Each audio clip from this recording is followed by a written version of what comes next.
Good morning, my little hippies. Happy Hippie Hump Day. I have missed doing this series with you guys. This is Shelby Hauer. I'm doing her voiceover video because I didn't totally fail at the last one for Selfish Sprouts Day. So here we go.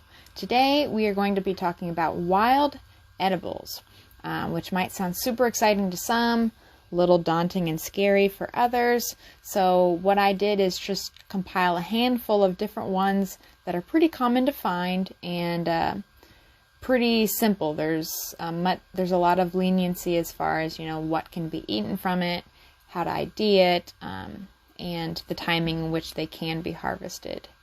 So let's get started. But first, I want to give a little disclaimer to forage at your own risk. We are not professionals, and we are doing this out of our own hobbies. We have just experimented with them, so we really encourage everyone to do their research, ask professionals or ask people who have eaten certain wild plants before. So there you have it. Do it at your own risk. With that, though, some other tips and just things to be aware of before getting started with anything is one, know where you're harvesting from. You really don't want to harvest near roadways, or if you're harvesting something that's aquatic, you want to make sure the water quality in that body of water or waterway is safe and clean. You don't want to harvest from an area that sprays pesticides or herbicides or any other chemical. And then also you don't want to harvest where, if you have an animal or like a dog or a pet, you really don't want to harvest where they go to the bathroom a lot. So be aware of where you are picking your plants. Obviously, like I said, be confident in the plant ID. Really be confident in it, guys. We have so many resources at the tip of our fingers. Let's use them. Let's see. I apologize for the buzzing.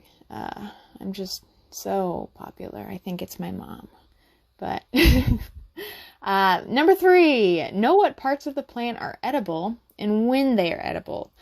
So there are a lot of plants that have only flower heads that are edible, or maybe it's just the roots. So be aware that not the entire plant of some of these are edible.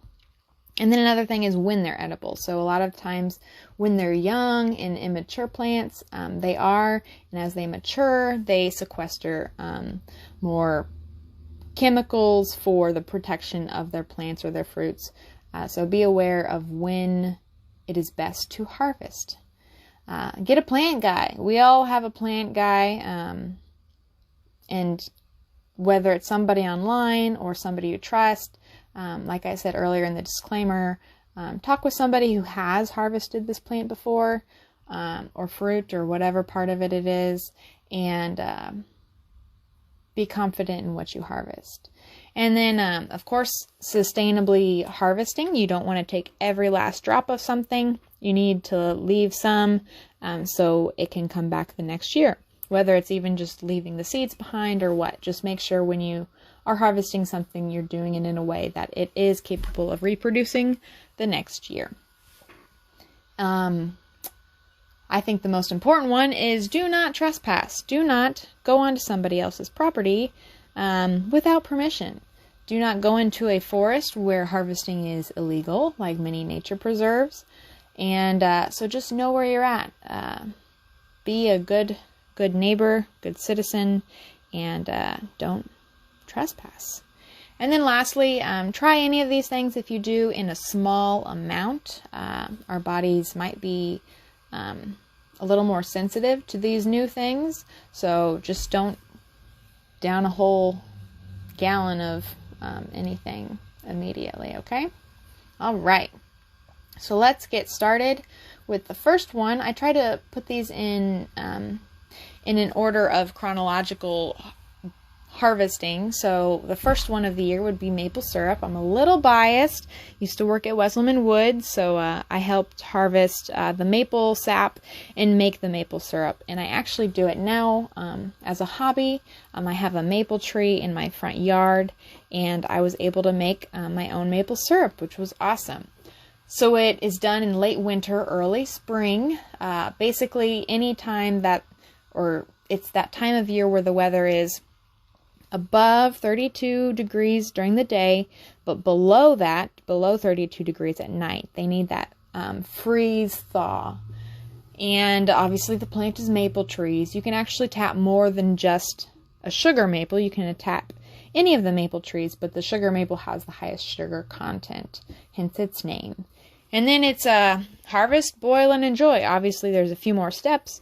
I'm not going to go into details on how to cook things or prepare any of these foods, but just keep in mind, I'm sure many of you have a silver maple in front of your property or on your property that you could easily tap and get your own maple syrup.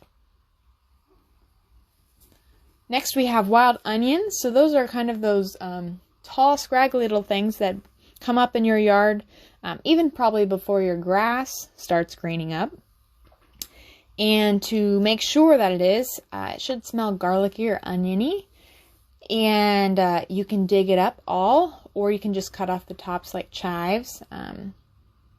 Whenever you're mowing and you smell that onion, you've probably got some of them in your yard. And so you can use them as a great garnish. On to common blue violets, wild violets. They're obviously in spring blooms. I'm sure you've seen dense purple thickets of these across your lawn or someone else's lawn. Again, just beware of where you harvest them. They are very dense in their vitamins. They have tons of vitamin A and vitamin C. And the flowers and leaves are edible, not so much the roots. And you can eat them raw or cooked. Next, we have dandelions. Some consider them a weed. I do not. I love dandelions. But if you do want to get rid of them in your flower bed or in your yard, you can just eat them. You can just get rid of them by eating them right up. So the cool thing about dandelions is they are entirely edible. The roots are edible, the leaves are edible, the flowers are edible, which is really, really cool. Obviously, the time in which they can be harvested is early spring. If you're wanting to harvest the leaves, you might want to harvest those before you get a flower on them. And they say that the freshest time, or the earliest blooms and blossoms of it are the best. So it gets a little more bitter the later and the longer it's up. And let me tell you what, guys, these are packed with nutrients. Holy cow. So just a half a cup of dandelions contains more calcium than a glass of milk, more iron than spinach, contains 10 milligrams of vitamin C in that half cup, contains more vitamin A than carrots, and has a 535% of your daily value in 55 milligrams of their leaves. And there's just tons and tons of more of health benefits for the dandelion. On to the mysterious morel mushroom. So these so far are all kind of past their time of harvesting, but they're very simple. Morel mushrooms are a favorite of many, I know that. And they're a springtime harvest, obviously depending on where you're at, will determine when to harvest. Here, I think our season ended probably a couple weeks ago, if I'm mistaken. We had a little later of a season just with this crazy spring, which has been wonderful. They are very mysterious. They have not been able to really be cultivated and grown. The relationship and the conditions in which they grow are very hard to understand because a lot of the science behind it all is under the soil. And so it's just a bit of a mystery to many people. Even where they grow well and when they grow is still not 100% sure. According to this link I have, and I'll send you guys the links at the bottom, Old-timers say that when the oak leaves are the size of a mouse's ear, then that's the time to look for morels. And so some people have said that's pretty accurate. Some aren't quite sure yet. Like I said, they are kind of particular, sometimes around the 50s. They do seem to grow near trees, particularly like sycamores or hickories, ashes, and elms, and also fruit trees. So the best way to really figure out a hunting strategy for morels is by getting experience, figuring out where they are, and going back there the next year, kind of taking notes, a lot of people say. It's about as difficult as any hunting of an animal, I would say. All right, wood sorrel. This is one of my favorites. It was probably one of the first wild edible things I just picked up and ate after learning it was edible. The leaves look similar to clovers, but if you look at the leaves, they have that clover shape. But right down the middle of the heart, the leaflet, it has a crease, as if it was folded in half, like the heart shape was folded in half. So that's a good way.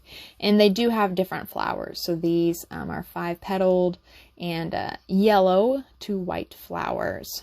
And they have a sour taste. And I've learned that you can make a sorrel aid with them. So like a lemonade, you just steep them and add some sugar. It's supposed to be quite a refreshing drink. But I just like chewing on the leaves. But then again, I'm a bit different. So, all right, blackberries and black raspberries. Didn't have any bullet points, but I did want to just compare the difference between black raspberries and blackberries. I have, again, the link is super, super helpful. They both have thorns. Their leaves are both about have 3 to 5 leaflets on them. And, but the black raspberry's stem is a little more bluish white, and a little more round and smoother than the blackberry. Blackberry stems have a lot of edges on them. And both are edible. I think around here, most commonly you'll find blackberries, and as they get darker to not a black, but a dark blue or purple, that is when you can eat them, if the birds don't beat you first. All right, last but not least are the pawpaws. So this would be, so for the blackberries and the black raspberries, those would be harvested in the mid to late summertime. Mostly around here, I would say midsummer. So pawpaws, though, are late summer, early fall fruits. They are the largest edible fruit in North America. Around here, we have plenty of pawpaw trees. They're usually pretty small. They're pretty commonly an understory tree at this point in most of our forests. And they have a bit of a tropical flavor. I say that they taste like a banana-ish mixed with a pear, but other people say different things. Nevertheless, they do have a almost tropical flavor to them. To tell when they are ripe and ready to harvest, whenever they're truly ripe and ready, they actually just fall off the tree. However, if you want to harvest them, you want to pick them before they fall off the tree, because they'll just smash and get gross, and then ants will get in them. So the key is to pick them before they fall off, when they're almost ripe, and you can tell that by the stems break off easily with no resistance. That's because they're ready to fall off and about to fall off the tree, and they have a little bit of a give under their skin, like a peach. So not too soft, not too hard, just right. So a lot of people make pawpaw bread or pudding with them, or put them in smoothies. You can find tons and tons of recipes for any of these things. And so then here's the next slide with some resources. These are places that I got some of my information that I've used personally to help me figure out how to harvest them, what to cook with them, safety things, etc. But these are just what I have used personally. So you can definitely find other things. Look at many resources to compare.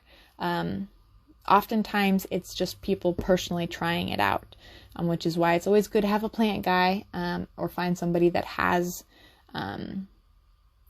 harvested any of these foods before. If you have eaten any of these things or harvested any of them from the wild, feel free to comment below. We would love to hear what recipes you've made, helpful tips. This is a great way to share information, not just for us to give you information. We want it to be an interactive thing.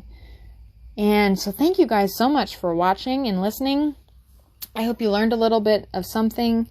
And again, mostly it's just, I hope that you have gotten some inspiration to try one of these or try something else. It's a great way for us to feel connected to our environment again, and appreciate what the land does for us. Not just what we cultivate, but what Mother Nature cultivates on its own. So again, this is Shelby Hauer with Warwick County Soil and Water Conservation District on Hippie Hump Day. Bye guys.